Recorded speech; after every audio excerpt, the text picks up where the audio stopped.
একটি কেটলি বা পানি গরম করার ইলেকট্রিক পাত্র আমরা আপনাদেরকে ড্রয়িং করে দেখাবো। দেখুন, এভাবে চ্যাপ্টা আকৃতির গোল করতে হবে।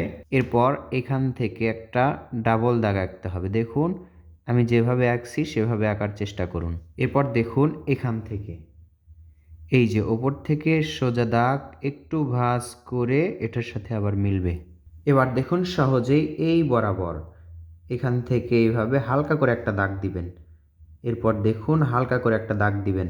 যদি দাগটা অসুন্দর হয় তাহলে আপনি এই দাগটি আবার মেশাতে পারেন। এজন্য হালকা দাগ দিয়ে নিলে আপনার জন্য সুবিধা বা ভালো হবে। এই যে গাঢ় করে আঁকলাম। আবার নিচে আমরা এই দাগটি ডাবল করব। যেহেতু এই দাগটি পারফেক্ট হয়েছে এজন্য আমরা গাঢ় করছি। যদি অসুন্দর হতো তাহলে আমরা রাবার দিয়ে মিশিয়ে আবার সুন্দর করার চেষ্টা করতাম। এবার কি করব আমরা, দেখুন এখান থেকে এই মাথা থেকে এইভাবে এটার সাথে মিলে দিব। এখান থেকে বা এখান থেকে এইভাবে এই যে এটার সাথে মিলে দিলাম এবং দাগটা আমরা ডাবল করব। এখানে একটি সুইচ আঁকবো আমরা।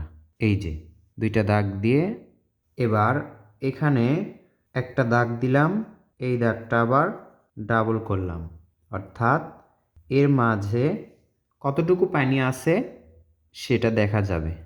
এভাবে দাগটি দেওয়ার পর দাগটি আবার ডাবল করব। পেন্সিলের মাথা চিকন করে ড্রয়িংটি করলে আরও সুন্দর হবে। এরপর এর মাঝে এভাবে করে আমরা দাগ দিব।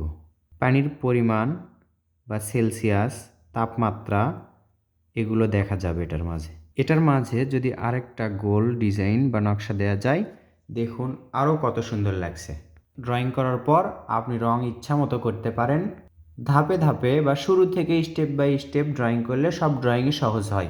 অনেক ড্রয়িং দেখতে কঠিন মনে হয়, তবে করতে নিলেই ড্রয়িংটা আঁকতে নিলেই খুব ইজি হয়ে যায়। তো বন্ধুরা, কেমন লাগলো ভিডিওটি কমেন্ট করে জানিয়ে দিন।